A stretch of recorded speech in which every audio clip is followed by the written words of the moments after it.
Hello बच्चों, let's read the question. The question is two wires each of radius of cross section r but of different materials are connected together end to end in series. ठीक है, दो wires को हमने series में connect किया है. दोनों का जो क्रॉस सेक्शन है, क्रॉस सेक्शन का जो रेडियस है r वो सेम है लेकिन मटेरियल जो है वो डिफरेंट है. If the densities of charge carriers in the two wires are in the ratio of 1:4, दोनों की डेंसिटी ऑफ चार्ज का जो रेशियो वो हमें गिवन है और हमें कैलकुलेट करना है the drift velocity of the electrons in the two wires will be in the ratio. हमें ड्रिफ्ट वेलोसिटी का रेशियो जो है वो कैलकुलेट करना है. तो सबसे पहले अगर मैं इसके की कॉन्सेप्ट की बात करूंगी तो सबसे पहले हमें पता होना चाहिए की कॉन्सेप्ट में सबसे पहले तो हमें पता होना चाहिए कि ड्रिफ्ट वेलोसिटी जो है वो होती क्या है. ठीक है, ड्रिफ्ट वेलोसिटी होती क्या है. तो हमें पता है कि कोई अगर कंडक्टर है तो उस कंडक्टर के अंदर सपोज ये मेरे पास कंडक्टर है, इस कंडक्टर में मेरे पास क्या होंगे, इलेक्ट्रॉन्स होंगे. ठीक है, इस तरह से इलेक्ट्रॉन्स होंगे. इन इलेक्ट्रॉन्स का क्या होगा, अगर हम इसको इलेक्ट्रिक फील्ड में रखते हैं, अगर हमने इन्हें क्या रखा है, इलेक्ट्रिक फील्ड में रखा है, किसी इलेक्ट्रिक फील्ड में रखा है, तो उस इलेक्ट्रिक फील्ड, एक तो इलेक्ट्रॉन की जो डायरेक्शन होती है वो इलेक्ट्रिक फील्ड की अपोजिट डायरेक्शन होती है. अगर इलेक्ट्रिक फील्ड इस डायरेक्शन में है तो इलेक्ट्रॉन इस डायरेक्शन में क्या करेंगे, मूव करेंगे, क्योंकि इन पर जो फोर्स लगेगा जो होता है माइनस क्यू ई, फोर्स जो होता है वो क्यू ई होता है. यहाँ पर इलेक्ट्रॉन से इसलिए माइनस ई ई, यहाँ पर ई लिख सकते हैं. फोर्स जो होता है वो होता है क्यू ई, तो ये हो जाएगा माइनस ई ई. ठीक है, इतना फोर्स लगेगा इस डायरेक्शन में, तो इस फोर्स की वजह से इलेक्ट्रॉन जो होंगे क्या होंगे, एक्सेलरेट हो जाएंगे और मूव करना क्या कर देंगे, स्टार्ट कर देंगे. एक्सेलरेट हो गए और इस तरह से मूव करना स्टार्ट कर देंगे.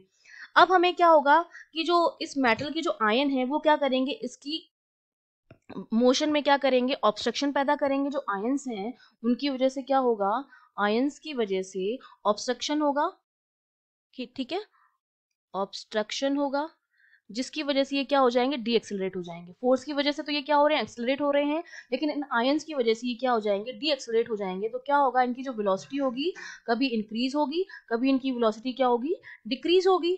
तो इस वेलोसिटी का हम क्या ले लेते हैं, एवरेज ले लेते हैं. वेलोसिटी जो हो रही है वो क्या हो रही है, कभी बढ़ रही है कभी घट रही है, तो इसकी वेलोसिटी का हम ले लेते हैं एवरेज, और इस एवरेज वेलोसिटी को ही हम क्या कहते हैं, ड्रिफ्ट वेलोसिटी कहते हैं. ठीक है, ड्रिफ्ट वेलोसिटी कहते हैं. अब जो ड्रिफ्ट वेलोसिटी का जो फॉर्मूला होता है, अगर हम करंट की वैल्यू निकालें तो जो करंट होती है that is given by, current is given by I equals to E N A V D, जहां पर वी डी जो है वो तो आपकी ड्रिफ्ट वेलोसिटी है. ठीक है, एन जो है आपका यहाँ पर, ए जो है वो क्रॉस सेक्शन एरिया है जो हमको क्या दे रखा है, सेम दे रखा है, और एन जो है वो हमें क्या दे रखी है, डेंसिटीज ऑफ चार्ज, जिसका रेशियो हमको क्या है, गिवन है. अब हम क्या कर सकते हैं, अगर charge densities, first of all सबसे पहले तो हम क्या करेंगे, ये जो है वो सेम है क्रॉस सेक्शन, क्योंकि रेडियस सेम है तो क्रॉस सेक्शन एरिया भी क्या होगा, सेम होगा. इसका हमको रेशियो क्या करना है, कैलकुलेट करना है. इसका जो रेशियो है वो हमको क्या है, गिवन है. ठीक है, और इलेक्ट्रॉन है तो इलेक्ट्रॉन तो यहाँ पे बचेंगे नहीं हमारे पास. और करंट, इसकी जब हम बात करेंगे तो हमें पता है कि हमने दोनों वायर्स को क्या कर रखा है, सीरीज में कनेक्ट कर रखा है. सीरीज में जो करंट होती है वो क्या होती है, सेम होती है.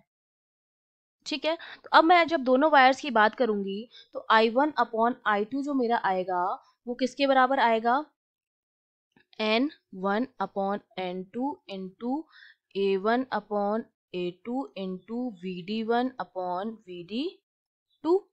इस तरह से हो जाएगा. ठीक है, क्योंकि E की वैल्यू तो इलेक्ट्रॉन सेम है यहाँ पर. अब हमारे पास क्या होगा, ये जो वैल्यू होगी वो तो कैंसिल आउट हो जाएगी क्योंकि क्रॉस सेक्शन एरिया क्या है, सेम है. और एन, ये वाली जो वैल्यू हो जाएगी वो भी क्या हो जाएगी, सेम हो जाएगी, क्योंकि दोनों क्या है, सीरीज में कनेक्टेड है. तो अब हमारे पास क्या बचा है, मैं ये लिख सकती हूँ, हमारे पास अब क्या बचेगा, ये बचेगा मेरे पास N1 अपॉन N2 की जो वैल्यू आएगी, N1 अपॉन N2 वो मेरे पास आ जाएगा VD2 अपॉन VD1 के बराबर. ठीक है, तो ये वैल्यू हमको गिवन है, N1 अपॉन NT की value 1/4 equals to VD2 upon VD1. तो इसको अगर मैं रेसिप्रोकल करके लिखूं, VD1 अपॉन VD2 लिखूं, तो ये वैल्यू मेरे पास कितनी हो जाएगी, 4/1 हो जाएगी. और यही हमको कैलकुलेट करना था. That means option C is correct. I hope you understood well. All the best.